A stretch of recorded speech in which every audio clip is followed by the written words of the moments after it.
Hello everyone, मैं गौरव परिमल आप सभी का स्वागत करता हूं हमारे यूट्यूब चैनल में। तो आज के इस वीडियो में हम परसेंटेज टॉपिक से कैसे प्रश्न आते हैं एग्जाम में और कैसे प्रश्न हमें एग्जाम में फंसा सकते हैं, कैसे उनका सॉल्यूशन हम बहुत ही कम समय में कर सकते हैं, देखेंगे। तो आज की इस क्लास से मैं स्टार्ट कर रहा हूँ एक हॉस्टल वार्डन, टीचर्स भर्ती और CG टेट के लिए एक इंपॉर्टेंट क्वेश्चन की ऐसी सीरीज़ जो आपको इन तीनों एग्जाम के अलावा भी अन्य एग्जाम में भी काफ़ी ज़्यादा लाभदायक सिद्ध होने वाले हैं। तो चलिए पहला क्वेश्चन लेता हूँ किससे, परसेंटेज के टॉपिक से। और ये परसेंटेज का जो टॉपिक है 2 से 3 क्लास में कवर होगा। इसमें कम से कम मैं टोटल मिला करके 20 क्वेश्चन कराऊंगा। उस 20 क्वेश्चन में आज 6 से 7 क्वेश्चन हम इस क्लास में लेने वाले हैं, ठीक है ना। चलिए, तो पहला क्वेश्चन जो आपकी स्क्रीन पर नजर आ रहा होगा वो है, एक कक्षा में 60% छात्र हिंदी में सफल तथा 45% छात्र संस्कृत में सफल होते हैं।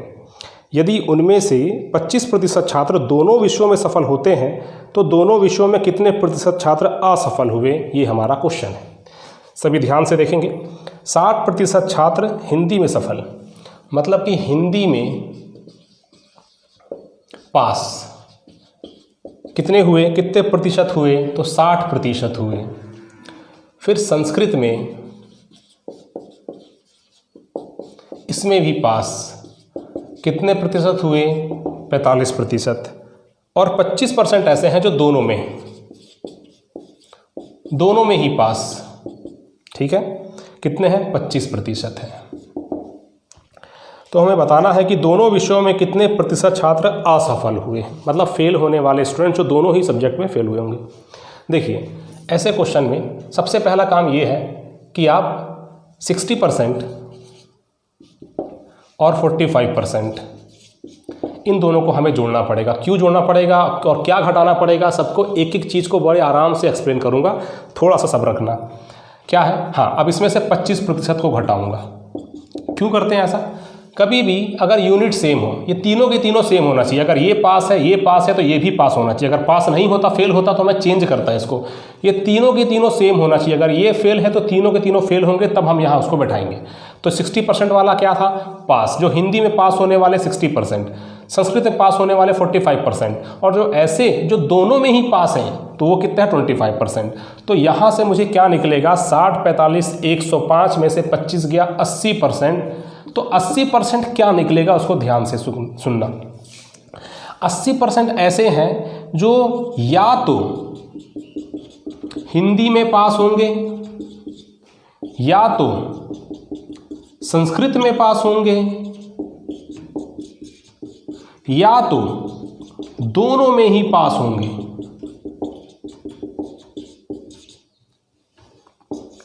ठीक है। अब 80% जो स्टूडेंट हैं ये पास हैं। इसका मतलब टोटल लेता हूं मैं 100%, 80% हैं जो पास हैं, तो फेल होने वाले कितने परसेंट होंगे, 20% होंगे। ये हमारा आंसर होगा। लेकिन अभी थोड़ा सा रुकिएगा, वेन डायग्राम के माध्यम से और अच्छे समझ में आएगा।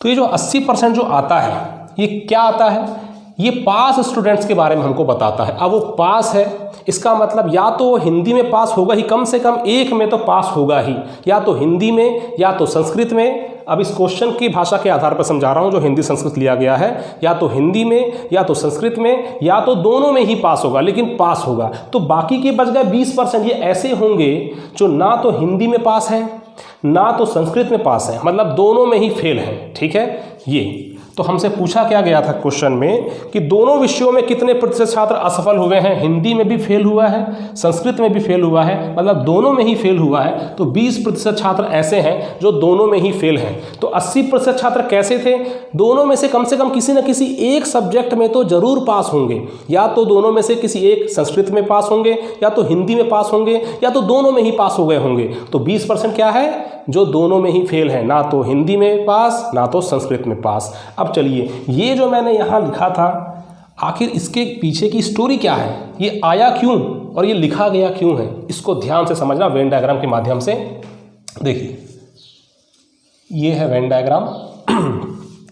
हिंदी में पास होने वाले का वेन डायग्राम मैंने ये बनाया। क्या है, हिंदी में जो पास हुए हैं, ये है पहला एक सर्कल।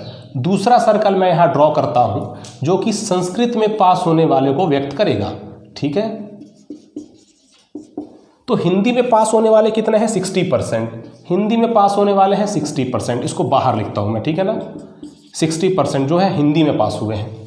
संस्कृत में पास होने वाले कितने हैं? तो 45%। ठीक है, देखो ये पूरा का पूरा सर्कल, ये पूरा का पूरा सर्कल ये हिंदी में पास होने वालों का है, जो कि टोटल कितना है? टोटल कितना है? 60%। ये पूरा का पूरा सर्कल ये संस्कृत में पास होने वालों का है। इसको मैं कुछ अलग प्रकार से ऐसा कर देता हूँ, ये पूरा का पूरा सर्कल ये टोटल ये कितना है? 45% है। लेकिन इनमें से ये बीच वाला हिस्सा जो कि हिंदी वाले में भी आ रहा है, संस्कृत वाले में भी आ रहा है, ये कितना है? तो 25% है। ठीक है, ये क्या है? बोथ, दोनों का हिस्सा है, दोनों के ही अधिकार क्षेत्र में शामिल है।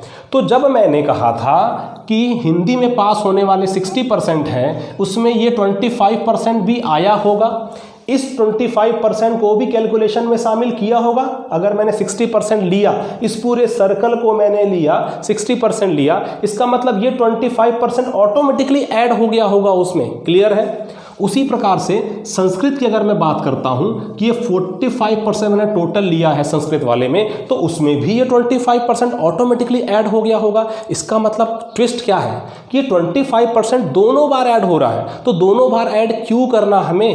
हमें दोनों बार ऐड क्यों करना? एक बार बस ऐड करेंगे, दूसरे वाले को हटा देंगे। इसीलिए मैंने इन दोनों को ऐड करके दूसरे वाले को माइनस किया है, करके ये यहाँ पर 25% आया था। क्लियर है? बातें समझ में आई? 25% कहने का मतलब वही था कि इसे मुझे 2 बार कैलकुलेशन में शामिल नहीं करना था, केवल और केवल एक बार शामिल करना था। तो यहाँ से जो पास हुए थे हिंदी में, संस्कृत में जो पास हुए थे, तो टोटल पास कितने लोग हुए हैं ये टोटल बताने के लिए मुझे इस दूसरी कैलकुलेशन में जो दो बार ऐड हो गया है, इसमें ऑटोमेटिकली 25% कैलकुलेशन में शामिल हो चुका है। तो इसको मुझे क्यों शामिल करना? इसीलिए मैंने उसे माइनस किया है 25%। क्लियर है? यहाँ से आया था हमारा कि 80% पास स्टूडेंट्स, और जो दोनों ही विषयों में असफल हैं वो 20% हैं। अगर हमसे क्वेश्चन किसी और अंदाज में पूछ लेता, अगर हमसे ये पूछ लेता कि बताइए ऐसे स्टूडेंट जो हिंदी में पास हैं, ठीक है, जो केवल और केवल हिंदी में पास है, मतलब उसमें कोई संस्कृत वाले ऐड नहीं होना चाहिए, केवल और केवल हिंदी में पास होने वाले कितने % स्टूडेंट होंगे? तो देखो ये 60 है टोटल, इसमें 25% दोनों वाले भी शामिल थे, तो 60 में से 25 हम माइनस कर देंगे, मतलब यहाँ पर 35% आ जाएगा। ठीक है, अब ये 35 और ये 25 दोनों को जोड़ लो, कितना आएगा? 60%। अगर क्वेश्चन ये पूछ लेता कि बताइए केवल और केवल संस्कृत में पास होने वाले कितने छात्र हैं, तो हम यहाँ 45 में से 25 माइनस कर देते, तो कितना जाता यहाँ पर? 20%। ठीक है, ये अब आपसे क्वेश्चन में कुछ भी पूछ ले, आप आराम से क्वेश्चन को बना लेंगे। ठीक है, चलिए ऐसा ही एक और क्वेश्चन हम और देखते हैं, बिल्कुल इसी प्रकार से मिलता जुलता हुआ क्वेश्चन, जिससे कि क्या है और भी ज़्यादा क्लियर हो जाएगा। क्लियर है? चलिए, अगर वीडियो पसंद आता है तो बिल्कुल लाइक करिएगा, कमेंट भी करिएगा। एक परीक्षा में 70% प्रतियोगी अंग्रेजी में, 80% प्रतियोगी गणित में सफल होते हैं। देखिए इंग्लिश में कितने इंग्लिश में सफल, मतलब कि पास वाले हैं। ठीक है, इंग्लिश में पास कितने हैं? 70%। 80% गणित में। अब गणित में, मैथ्स में पास वाले कितने हैं? तो 80% है। 10% प्रतियोगी छात्र दोनों विषयों में असफल होते हैं। असफल मतलब फेल। अब मैंने कहा था ये तीनों यूनिट सेम होना चाहिए, तब जाकर जोड़ घटाना होता है जो भी काम हम करते हैं। तो ये क्या है? फेल। ये 10% दोनों में ही असफल, मतलब कि इंग्लिश और मैथ्स दोनों में ही असफल हुए हैं, 10% है। ठीक है, यहाँ लिख देता हूँ। हमको बताना क्या है? प्रतियोगियों की कुल संख्या क्या थी? चलो, अच्छा क्वेश्चन है, सेम वैसा ही है, लेकिन ध्यान देना। हमने कहा बोथ फेल, मतलब कि यहाँ तो पास वाला चल रहा था, यहाँ भी पास वाला चल रहा था, तो ये 10% यहाँ कहानी बिगाड़ रहा है। ये भी पास वाला होना चाहिए। अगर दोनों में फेल 10% है, इसका मतलब 100 में से 10% माइनस कर दो, तो ये 90% कैसे होंगे? ये 90% कैसे होंगे? जो या तो इंग्लिश में पास हुए होंगे या तो मैथ्स में पास हुए होंगे या तो दोनों में पास हुए होंगे, ठीक है, या तो इंग्लिश में या तो मैथ्स में या दोनों में पास हुए होंगे, ये होंगे 90%। तो वही काम पहले जो करते थे करेंगे। 70% प्लस 80% माइनस, अब यहाँ माइनस में क्या आएगा देखो, एक में पास फिर दूसरे में पास फिर ये दोनों में पास, तो मैं यहाँ साफ साफ हिंदी में लिख देता हूँ दोनों में पास। और इस प्रकार से हमें राइट हैंड साइड में क्या प्राप्त होता था, या तो एक में पास या दूसरे में पास या दोनों में ही पास। और ये कितना निकाले हैं हमने, ये 90%, तो ये 90% यहाँ आएगा। क्लियर है। अब दोनों में पास 80 और 70 150% माइनस 90% बराबर, ये हमको पता चल जाएगा कि जो दोनों ही सब्जेक्ट में पास हैं उनका परसेंटेज कितना है, तो ये हो गया अपना 60%, जो कि दोनों में ही पास है। कितना है वो क्वेश्चन में जो दोनों में पास है, यदि 144 प्रतियोगी दोनों विषयों में सफल होते हैं, 144, तो यही 60% जो है ये बराबर है 144 के। तो बताना क्या है, प्रतियोगियों की कुल संख्या। तो 1% निकाल लो 144/60, और 100% निकालना है तो यहाँ पर 100 से मल्टीप्लाई कर दो, 0 से 0 गया, 6 दूनी 12, 2 6 चौके 24, और ये हो गया अपना 240, ठीक है ना। तो 240 थे प्रतिभागी टोटल, और यही हमारा आंसर है। क्लियर है। इस प्रकार से आपको चीज़ों को समझना है। यहाँ मैं एक्सप्लेन कर रहा हूँ, पेपर में तो इतना सब कुछ लिखने की ज़रूरत नहीं पड़ती, ये सब दोनों में पास, इंग्लिश पास, मैथ्स पास, वहाँ तो बस आपको कुछ चुटकियों में ही आंसर लाना है, फटाफट दिमाग लगाना है। और ये कैसे बनेगा, जब आपका बेस स्ट्रांग होगा। अगर आप मैथ सब्जेक्ट में अच्छे से पकड़ बनाना चाहते हैं तो हमारा कोर्स है प्ले स्टोर में, आपको भूपेन मिश्रा ऐप मिलेगा, वहाँ जाना है भूपेन मिश्रा ऐप, और वहाँ क्लास है मैथ्स एंड रीजनिंग की। 1499 प्राइस है, लेकिन हॉस्टल 30 कूपन अप्लाई कीजिए, इसमें आपको 30% का डिस्काउंट मिल जाएगा। इसके अलावा इंग्लिश का भी कोर्स है, और टॉपिक वाइज टेस्ट सीरीज़ है, मैथ्स की स्पीड टेस्ट सीरीज़ जो कि हाई लेवल है वो भी है। तो एक तो हमारे पास टॉपिक वाइज टेस्ट सीरीज़ का एक संग्रह मिल जाएगा आपको, टोटल 170 रुपीज़ की है, जो कि 17 टेस्ट हैं। एक हाई लेवल टेस्ट सीरीज़ आपको मिल जाएगी। हाई लेवल टेस्ट सीरीज में आपको ऐसा है कि 99 रुपीज़ में टोटल 10 टेस्ट मिलेंगे, और मिक्स्ड रहेगा सभी टॉपिक का, एक प्रकार से समायोजन देखने मिलेगा, उच्चतम स्तर के क्वेश्चन मिलेंगे हाई लेवल टेस्ट सीरीज में। और टॉपिक वाइज में आपको बिल्कुल एग्जाम के लेवल का मिलेगा, जिसमें कि आपको 17 टेस्ट मिलेंगे, एक ही टॉपिक से 30 क्वेश्चन मिलेंगे, ठीक है। इसके अलावा अगर आप शिक्षक भर्ती और सहायक शिक्षक भर्ती और व्याख्याता की तैयारी कर रहे हैं तो हमारे ऐप में उसके भी कोर्सेज अवेलेबल है, जाके देख सकते हैं, ठीक है। चलिए आगे बढ़ते हैं। नेक्स्ट क्वेश्चन क्या है, एक ऐसा ही क्वेश्चन चलिए मैं और ले लेता हूं। तो 20 मोस्ट एक्सपेक्टेड क्वेश्चन हम देख रहे हैं, जो कि मैथ्स ये परसेंटेज के टॉपिक से पेपर में जिनके आने की प्रबल चांसेस हैं, और ऐसे क्वेश्चन जिसमें आप फंसते भी थे लेकिन अब यहाँ से नहीं फंसेंगे, ठीक है, बस रेगुलर रहिएगा। क्या है क्वेश्चन अगला, एक चुनाव में 2 उम्मीदवारों में जीतने वाला उम्मीदवार कुल वैध मतों का 54% मत प्राप्त करता है। मतदाता सूची के 10% मतदाताओं ने मत नहीं डाला तथा कुल डाले गए मतों के 10% मत अवैध घोषित कर दिए गए।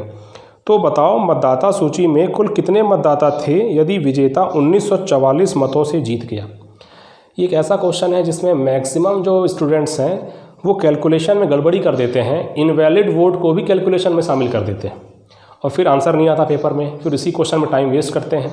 तो गलती नहीं करना है, ध्यान से समझना है इस क्वेश्चन के लॉजिक को, कॉन्सेप्ट को ध्यान से समझेंगे, फिर कुछ भी पूछेगा आप बना लेंगे एग्जामिनेशन हॉल में। चलिए आगे।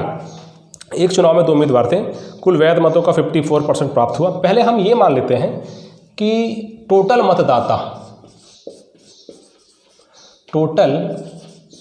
मतदाता सूची में नाम जिनका होगा, ठीक है ना, एक एक चीज़ को हिंदी में लिख देता हूं मैं। टोटल मतदाता सूची में शामिल 100 लोग हैं, ठीक है। मान लो कि 100 लोग हैं जिनका मतदाता सूची में नाम है। अब क्या है, मतदाता सूची के 10% मतदाताओं ने मत नहीं डाला, तो 100 के 10% लोगों ने मत डाला ही नहीं, तो कितने लोगों ने डाला, 100 का 90%। जब मत नहीं डालने वाले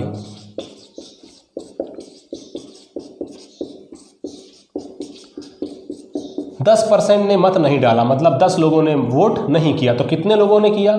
मत का प्रयोग करने वाले। अभी मैं एक्सप्लेन कर रहा हूँ, बाकी एक एक चीज़ लिख रहा हूँ, पेपर में तो आप फटाफट सॉल्व करेंगे, ठीक है ना। मत का प्रयोग करने वाले कितने? 90 हो जाएंगे, ठीक है। ये जो भी 100 हमने माने हैं 10 से 90 रेशियो है, ठीक है ना। तो 90 लोग मतदाता सूची में शामिल थे, उसमें से 90 लोगों ने ही वोट किया है, ठीक है। अब आगे, डाले गए कुल मतों के 10% मत अवैध घोषित कर दिए गए। तो 10% मत अवैध घोषित कर दिए, मतलब इनवैलिड वोट काउंट हो गए, इनवैलिड वोट की लिस्ट में चले गए।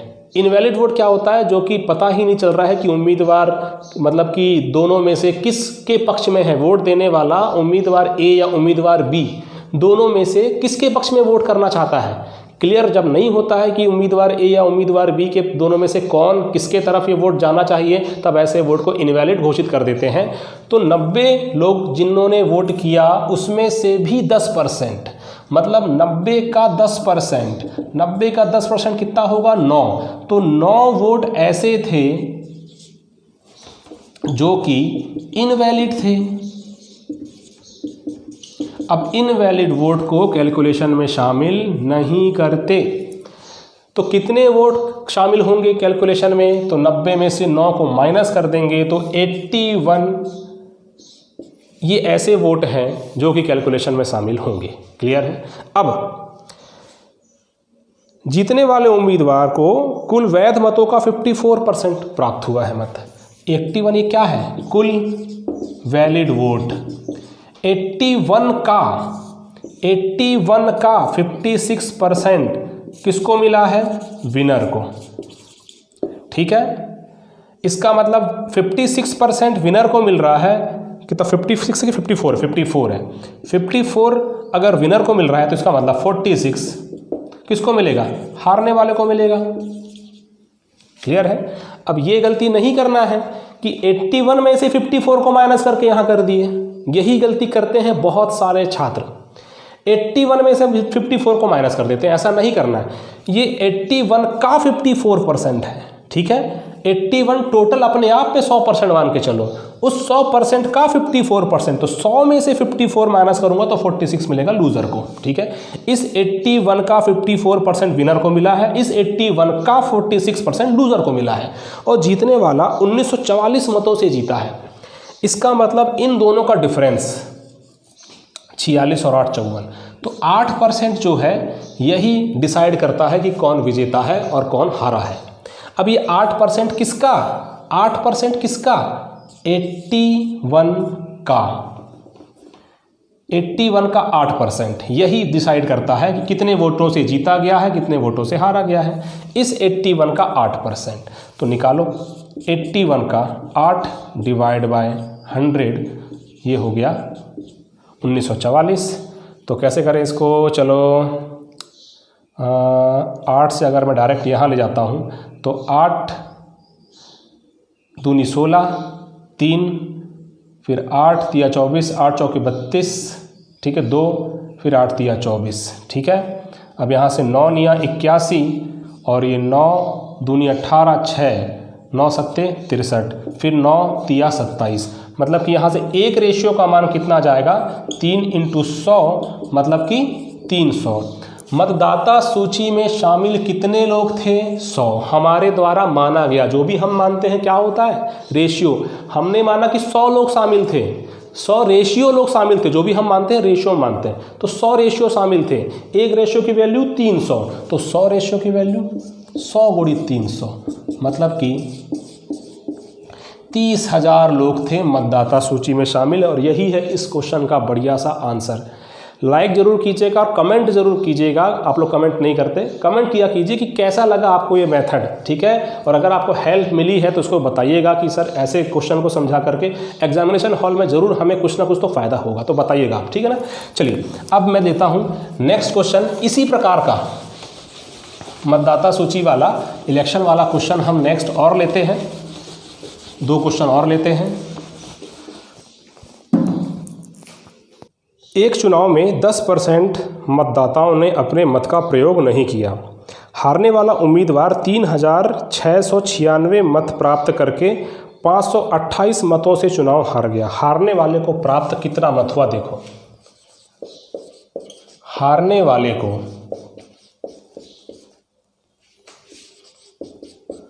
प्राप्त मत कितना है 3696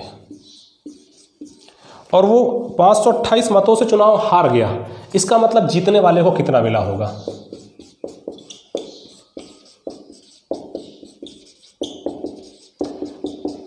जीतने वाले को हारने वाले से 528 मत ज़्यादा मिला होगा तभी तो जीता है।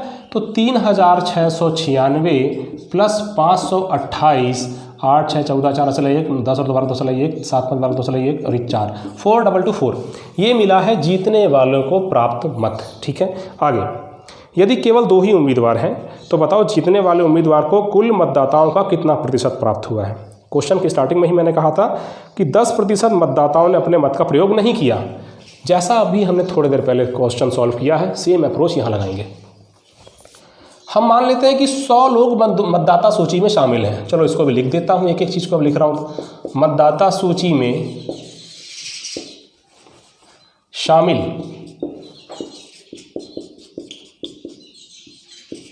कितने लोग हैं? 100 रेशियो लोग हैं। ठीक है ना। अब 10% मतदाताओं ने अपने मत का प्रयोग नहीं किया तो कितने ने वोट दिया है? 10% ने नहीं किया,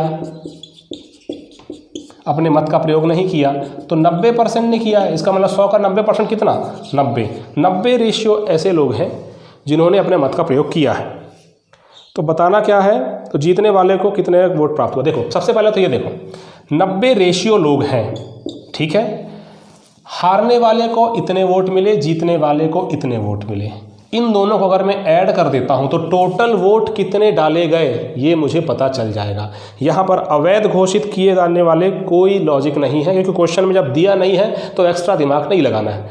क्वेश्चन में कहीं भी इनवैलिड वोट वाला कोई कॉन्सेप्ट दिया ही नहीं है। क्वेश्चन में सिर्फ इतना है कि 100 लोग थे, 10% ने वोट नहीं किया, 90% ने किया है, और जो 90% ने वोट किया है वो सबके सब वैलिड वोट ही है। ठीक है, तो मैं हारने वाले और जीतने वाले टोटल दोनों को ऐड कर देता हूँ तो मुझे पता चल जाएगा कि टोटल कितने वोट पड़े गए हैं। तो इसको टोटल कर दो 3696, तो ये हो जाएगा 6 4 10 जो 1 9 2 11 12 से 1। ठीक है, और 6 3 9 और 4 3 7 7920। ये ऐसे वोट हैं जो 90 रेशियो को व्यक्त करते हैं। जब 90 रेशियो लोगों ने वोट किया, मैं ये बोल रहा हूँ, और 7920 लोगों ने वोट किया, एक ही मतलब है। तो 90 रेशियो ही 7920 के बराबर है। तो एक रेशियो बराबर 7920 डिवाइड बाय 90। 0 0 गया, 9 8 72। ठीक है, कितना आया? 8 बचा। ठीक है, नहीं 7 बचा, 7 और 2 फिर से 9 8 72। इसका मतलब एक रेशियो बराबर 88। तो 100 रेशियो लोग मतदाता सूची में शामिल थे, एक रेशियो बराबर 88, तो 100 रेशियो बराबर 100 गुणित 88। मतलब कितने हो गए? 8800 लोग मतदाता सूची में शामिल थे। बताना क्या था? जीतने वाले उम्मीदवार को कुल मतदाताओं का कितना प्रतिशत प्राप्त हुआ। जीतने वाले को इतना वोट मिला था 4224, और टोटल मतदाता कितने हैं सूची में शामिल? सूची में शामिल बोला गया ना, कुल मतदाताओं का कितना? कुल मतदाताओं का। अब 10% ने वोट नहीं किया वो अलग बात है, लेकिन कुल मतदाता कितने थे टोटल सूची में शामिल? 8800 लोग थे टोटल शामिल। ठीक है ना। चलिए 8800 कितने प्रतिशत वोट मिला देख लेते हैं। परसेंट मतलब कि 100 से हम करना पड़ेगा यहाँ पर। 88, 0 से 0 गया, 0 से 0 गया, 11 8 88, या 8 से काट देते हैं, 8 या 24, हाँ 8 2 16, 6 8 14। ठीक है, 3 अंकों को देखो, 8 से डिविजिबल है। कैसे करते हैं 8 से विभाज्यता की जांच? लास्ट के 3 अंक देखते हैं, अगर वो 8 से डिविजिबल है तो पूरा का पूरा अंक यहाँ 8 से डिविजिबल होगा। ठीक है ना, इसको मैंने नंबर सिस्टम में अच्छे से एक्सप्लेन किया है। अब 8 11 बार में जाएगा, और 8 पंचे 40, 2 8 2 16, 6 8 8 64, 11 चौके 44, कितना बचा? 8 11 8 88। 48% वोट प्राप्त किया है जीतने वाले कैंडिडेट ने, और यही 48% क्या है? आपका आंसर है। बढ़िया सा आंसर है। ठीक है ना। वीडियो अगर पसंद आता है तो लाइक ज़रूर कीजिएगा, कमेंट भी करना कि सॉल्यूशन कैसा लग रहा है। आगे और ऐसे क्वेश्चन मैं लेके आते रहूँगा, ताकि चाहे हॉस्टल वार्डन हो या आपका टीचर्स भर्ती हो या सीजी टेट में जो विद्यार्थीगण बैठ रहे हैं, कहीं से भी मैथ्स में तो कोई समस्या नहीं होना चाहिए। बाकी सब्जेक्ट्स की भी आप लोग अच्छी तैयारी कीजिए। और कुछ दिनों के पश्चात हॉस्टल वार्डन के टेस्ट सीरीज भी लॉन्च करेंगे, अभी उसके क्वेश्चन टाइप हो रहे हैं, उसके बाद लॉन्च करने वाले हैं बहुत जल्दी। एक चुनाव में 2 उम्मीदवार हैं, ए और बी। ए को कुल वैध मतों का 65% प्राप्त होता है। तो 2 उम्मीदवार हैं, एक तो ए है, दूसरा है बी। ए को कुल वैध मतों का 65%, इसका मतलब वैध मतों का 65%, तो इसको कितना मिलेगा? वैध मतों का 35%। ठीक है। यदि कुल मतों की संख्या 6000 थी तो ज्ञात करें कि बी को कितने मत प्राप्त हुए होंगे अगर कुल मत का 25% मत अवैध घोषित कर दिया, इनवैलिड हो गए 25%। तो वैलिड कितने हुए? वैलिड कितने हुए? 75%। टोटल वोट कितने दिए गए थे क्वेश्चन में? 6000। टोटल वोट है 6000। इस 6000 में केवल 75% वोट ऐसे हैं जो कि वैलिड हैं। अब इसका बी ने कितना परसेंट प्राप्त किया है? तो 35%। इस वैलिड वोट का बी को 35%, मैंने कहा था क्वेश्चन में कि वैलिड वोट का 65%, वैलिड वोट का 35%, ये बी को मिला होगा। तो ये है टोटल मतदाता सूची में इतने नाम होंगे, मतलब इतने लोगों ने, यहाँ पर कुछ तो ऐसा वाला कॉन्सेप्ट तो दिया नहीं है कि 10% लोगों ने अपने मत का प्रयोग नहीं किया। ठीक है। तो यहाँ पर 6000 थे टोटल मतदाता, उसमें से क्वेश्चन के हिसाब से सभी ने अपने मत का प्रयोग किया है, लेकिन 25% वोट ऐसे थे जो इनवैलिड हो गए, तो 75% वोट में ही कैलकुलेशन होगी। तो 6000 का 75% ये हुआ कैलकुलेटिव, जिसमें हमको कैलकुलेशन में शामिल करने वाले, और इसका 35% जो मिला है वो मिला है बी को। तो इसको कितना मिला वही पता चल जाएगा कैलकुलेशन से। सिंपल क्वेश्चन था ये। हाँ, अब यहाँ से 2 तिया 6, 2 पंचे 10, 5 एकम 5, 15 पंचे 75, 15 तिया 45, 45 गुणित 35, तो 45 गुणित 35 कर लो। 5 पंचे 25 का 5 ऐसे लाई 2, 5 चौके 20 2 22, और 45 तिया 40 तिया 120, 5 तिया 15, 120 और 15 135, 5 ये 7, 13 2 15, 1575 वोट मिले थे बी को। ये हो गया आपका एक बढ़िया सा क्वेश्चन। ठीक है। चलिए अब बढ़ते हैं अगले क्वेश्चन की ओर। अगला क्वेश्चन है, किसी परीक्षा में कुल 125 प्रश्न हैं, पहले भाग में कुल 75 प्रश्न हैं। एक विद्यार्थी अपने पहले भाग में 70% अंक प्राप्त करता है, जबकि दूसरे भाग में 80% अंक प्राप्त करता है। परीक्षा में कुल कितने प्रतिशत अंक उसने प्राप्त किए हैं ये बताना है। क्वेश्चन को समझेंगे पहले, क्वेश्चन की भाषा क्या है कि कुल 125 प्रश्न हैं, तो कुल प्रश्न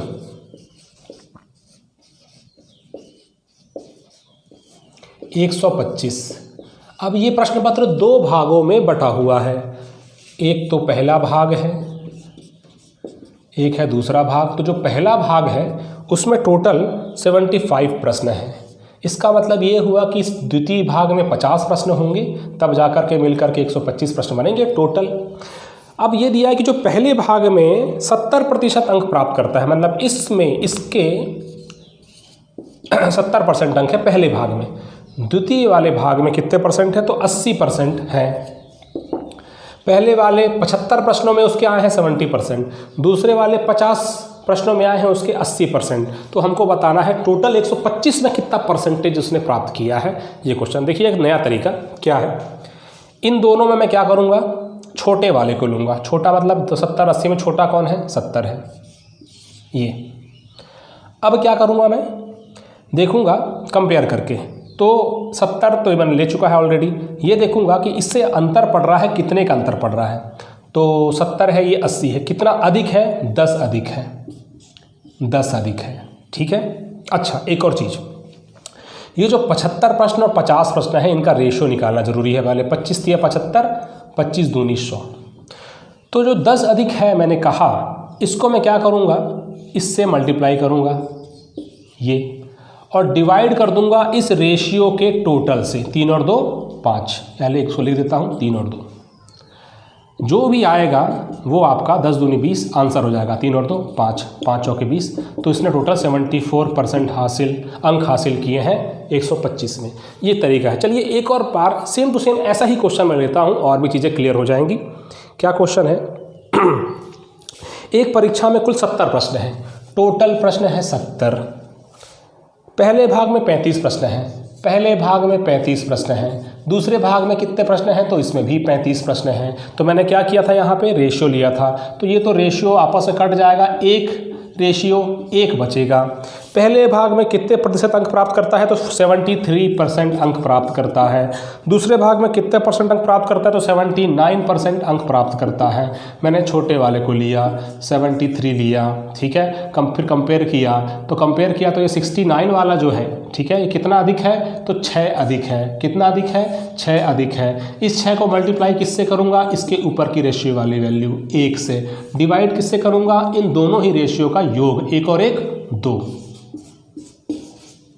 73 + 3 आंसर आ गया हमारा 76%, इसका आंसर हो गया। ये है तरीका, कुछ नया तरीका क्वेश्चन सॉल्व करने का आज हमने देखा। चलिए एक क्वेश्चन मैं और ले लेता हूँ, उसके बाद बाकी के बचे क्वेश्चन को मैं नेक्स्ट क्लास में शामिल कर लूँगा।